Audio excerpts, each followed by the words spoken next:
surat perdamaian. Saya berharap ke depannya saya menjadi lebih baik. Memang di sisi lain begitu banyak ujian yang saya hadapi sebelum saya urus sampai saya urus, dan bahkan sekarang begitu banyak omongan yang tidak baik. Tapi saya sangat bersyukur itu semua pelajaran berharga buat saya ke depannya menjadi pribadi yang lebih baik lagi. Apapun itu, saya hanya mengikuti suara hati saya sendiri tanpa ada paksaan dari siapapun. Seperti itu. Dan pengacara itu dibayar dengan berapa? Pengacara itu saya bayar dia dengan sejumlah uang 5 juta rupiah. Apakah dari uang 5 juta itu dari awal sampai akhir proses ini? Sesuai dengan kesepakatan pertama uang tersebut sampai selesai prosesnya. Tapi karena saya sudah terakhir sebelum saya berangkat, saya sudah melunasi sisa yang dari 4.300.000 saya melunasi dengan sisanya 700.000. Saya memesan kepada pengacara saya untuk menolong saya agar masalah saya kelar dan saya dibuatkan surat perdamaian. Oke, ketika pergi ke Polres saat itu, apakah ketika pergi dengan pengacara bagaimana? Ya, betul. Sebelum ke Polres SBD, pengacara saya menginformasikan saya bahwa juga mertua saya bahwa dia juga harus menyiapkan uang sejumlah 2 juta rupiah, juga termasuk diri saya sendiri disuruh menyiapkan uang 2 juta rupiah. Dan pada saat itu saya sudah tidak mempunyai uang sama sekali. Oke. Dan juga ibu mertua saya juga tidak mempunyai uang sama sekali, jadi terpaksa dia ke tetangga meminta uang bunga dan dia cuma dapat 500.000 rupiah. Dan saat itu mertua saya tidak memberikan uang itu kepada pengacara saya, dia juga memberikan uang itu di depan pada saat ruangan di dalam ruangan pada saat acaranya dimulai. Dan juga saya sebelum 2 hari itu terus-terusan ditelepon sama pengacara saya harus ada uang, dan suatu besoknya begitu pengacara saya masih menelpon saya pada saat kemarin itu saya sudah tidak bisa mengangkat telepon dia karena saya di jam kerja. Oke, berarti dalam hukum kita biasanya itu kan sebagai penggugat dan tergugat itu akan menggunakan pengacara yang berbeda. Apakah dalam kasusnya Ina ini menggunakan pengacara yang sama? Tidak, saya menggunakan pengacara yang sama. Cuman dalam hal ini karena sudah saya percayakan, saya sudah kasih dia kuasa hukum, saya sudah percayakan. Cuman pada saat surat perdamaian itu mau dikeluarkan, disuruh menanggung uang 2 juta itu yang bukannya saya tidak terima karena memang saya sudah tidak mempunyai uang lagi. Dari situ saya WhatsApp pengacara saya, dia bilang harus ada, kalau memang nggak ada uang bagaimana masalah ini diselesaikan. Jadi saya membalas WhatsApp beliau tersebut dan bilang Bapak tidak bisa memaksa saya karena saya baru pulang dan saya tidak punya uang sama sekali. Kalau memang masalah saya belum selesai, saya bilang kalau memang Bapak sudah tidak bisa tolong saya karena sudah mau hari H, saya tidak apa-apa, asalkan saya sudah memberi kuasa kepada Bapak, saya sudah meminta tolong dan melunasi uang tersebut sejumlah 5 juta rupiah, dan Bapak pada hari ini tidak mau menolong saya tidak memaksa Bapak karena memang Bapak tidak mau. Jadi masalah saya di pending dulu. Itu. Tapi dia pengacara saya bilang bagaimana ini sebentar lagi sudah mau masuk ruangan, sudah mau harus siapin uang tersebut, dan saya tidak tahu mau omong apa pada saat acara dimulai di depan Polres PPA. Itu kata pengacara saya. Tapi dari situ saya membalas pesan beliau, saya bilang kalau memang hal tersebut tidak bisa diselesaikan hari ini dan Bapak menuntut harus ada uang 2 juta rupiah tersebut, maka terpaksa saya minta maaf, bukannya saya tidak menghargai Bapak sebagai kuasa hukum dan sekaligus pengacara saya minta maaf, saya menghubungi pihak PPA langsung. Saya mau minta klarifikasi bagaimana saya tidak ada uang sama sekali di hari H. Ya. Jadi dari pesan saya itu pengacara saya marah saya, dia bilang kamu begini, kamu buat kami malu dan tidak punya harga diri di PPA, karena gimana pun kami ini kuasa hukum kamu, masalah kamu serahkan kepada saya, dan sekarang kamu mau langsung WA, mau langsung hubungi Pak Polres langsung lewat pribadimu, terus saya udah nggak punya harga diri. Itu artinya kuasa hukum yang diberikan kepada kami sudah tidak berlaku lagi, kata pengacara saya. Dari situ saya membalas, Bapak bisa memutuskan bagaimana, sementara saya sudah membayar Bapak, saya sudah percayakan Bapak dan sudah membayar Bapak uang 5 juta. Dari mana Bapak bilang kuasa hukum yang saya sudah berikan kepada Bapak itu tidak berlaku? Iya, ya dari cerita seperti ini kita tahu bahwa Jadi, memang di Sumba ini sudah masih banyak suap menyuap ya. betul sekali, dan harus punya uang banyak ya istilahnya. Jadi kita masalah yang seperti ini nih benar-benar bukan hal yang sepele ya, harus benar-benar punya uang. Dan juga dari situ saya bilang, dan sekarang Bapak bilang harga diri, kembali pada intinya. Dari situ pengacara itu marah saya. Kita kembali kepada intinya. Bapak bilang tadi, Bapak bilang minta maaf. Tadi itu saya bilang kami bukan kami. Nah, sekarang saya balas Bapak. Kalau Bapak ngecat saya, harus tulis. Kalau misalnya Bapak, berarti Bapak harus tulis di chat WhatsApp-nya, dijelaskan bahwa kami KM RI. Kalau misalnya karena Bapak, karena yang bermasalah itu saya, dan saya yang chat sama Bapak, jadi saya tersinggung dengan kamu tidak ada harga diri. Ini kembali pada intinya, bukan masalah harga diri. Jangan ke sana, jangan ke sini, kita lurus Bapak, saya bilang begitu. Ini bukan masalah harga diri, tapi ini kembali pada intinya, saya tidak memiliki uang 2 juta pada saat ini juga. Itu pengacara saya tidak terima.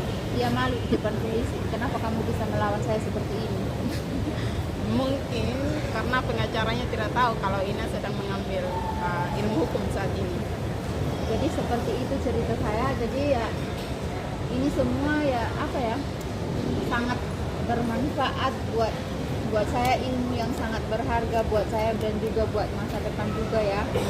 Jadi seperti itu jalan ceritanya, dan sekarang surat perdamaian itu dibawa pulang sama pengacara saya. Sudah berada di tangan pengacara. Dan saat itu di depan polisi juga saya sudah ngomong kalau saya tidak punya uang sama sekali, dan juga polisinya bilang saya tidak minta uang sama Yunita sama sekali. Dari situ pengacara saya masih mau ngomong sama polisinya, mau bilang terima kasih karena suratnya sudah diketik ya, sudah dikeluarin ya. Saya mau bilang terima kasih, pengacara saya ngomong sudah pakai bahasa daerah ya, yang polisinya sudah tidak mengerti. Dan itu diselesaikan lewat video call ya? Ya, lewat video call WhatsApp. Dia bilang ini polisinya sudah marah, kamu nggak menghargai saya sama sekali, begini tanpa pamit. Dia langsung matikan HP sampai sekarang. Jadi suratnya itu sudah dibawa pulang ke rumah. Jadi dia makan menunggu suami saya pulang, menandatangani sekalian diambil titik jarinya. Jadi karena di sisi lain saya mendengar informasi bahwa hari ini ya, karena alasan saya sudah menunggu suami saya selama sebulan ya, dia punya alasan tidak ada kapal yang dari Bima ke Sumba, sementara melalui informasi yang saya dengar setiap minggu ada saja kapal dari Bima ke Sumba. Mungkin di sisi lain karena suami saya mungkin mikirnya karena sudah di Polres itu mungkin ya ada ancamannya bisa di sel atau apa ya, seperti itu. Jadi suami saya alasannya tidak mantan ada kapal. Mantan suami saya. Jadi hari ini kemarin karena tidak ada info dari pengacara saya, karena biasanya beliau itu pasti WA saya begini begitu, kok tumben dari selesai video call WhatsApp dari ruangan tersebut dia sudah mematikan HP, dia bilang kamu tidak menghargai saya. Padahal intinya ini bukan masalah menghargai, masalah uang 2 juta yang tidak ada yang saya pengen pada hari tersebut. Bukan masalah tidak menghargai dia. Terpaksa saya harus meminta keringanan ke pihak yang berwajib. Karena dia bilang sebentar lagi saya mau masuk ruangan, saya tidak omong apa. Saya tidak tahu omong apa di polisinya, karena saya tidak punya, karena saya tidak pegang uang. Jadi terpaksa. saya pribadi sebagai pelapor meminta keringanan ke pihak yang berwajib karena saya tidak mempunyai Iya. uang tersebut. Kalau memang 2 juta itu diperlukan oleh pihak kepolisian, kita harus minta tolong apakah bisa dicicil atau tidak. Tapi kan kebenarannya kan terbukti bahwa itu. Iya, dari situ pengacara saya itu malu dan mungkin dari situ juga dia ini ya, bagaimana dengan saya, dia biasanya pada saat keluar dari ruangan tersebut ataupun sudah pulang dia akan memberi saya informasi karena saya memberi kuasa ini ya, masih intinya masih belum selesai ya, karena belum tanda tangan ya, ini maksudnya belum selesai dan sampai sekarang dia tidak ada WhatsApp saya. Tapi kemarin saya berusaha karena saya tahu ada saudara yang pulang dari Bima ke Sumba hari ini, sebatas informasi saya WhatsApp pengacara saya untuk mungkin ya sedikit tidaknya ada respon baik dari dia, karena saya bilang hari ini ada kapal masuk, mungkin kakak bisa minta tolong dan suami saya untuk pulang karena alasannya selama ini tidak ada kapal masuk kan. Iya. Jadi pada hari ini besok ada kapal masuk, mungkin saja mungkin dia bisa pulang minggu ini atau lain minggu, seperti itu pesan WhatsApp saya ke pengacara saya. Tapi beliau cuma sudah membaca, tapi sudah 1 kali 24 jam sampai sekarang belum direspon. Jadi di sisi lain itu juga tanda tanya berat buat saya karena agak sedikit debat dengan beliau dengan uang 2 juta rupiah. Seperti itu. Terima kasih. Tapi sekarang belum selesai ya, intinya belum selesai karena suami saya belum pulang untuk menandatangani surat tersebut.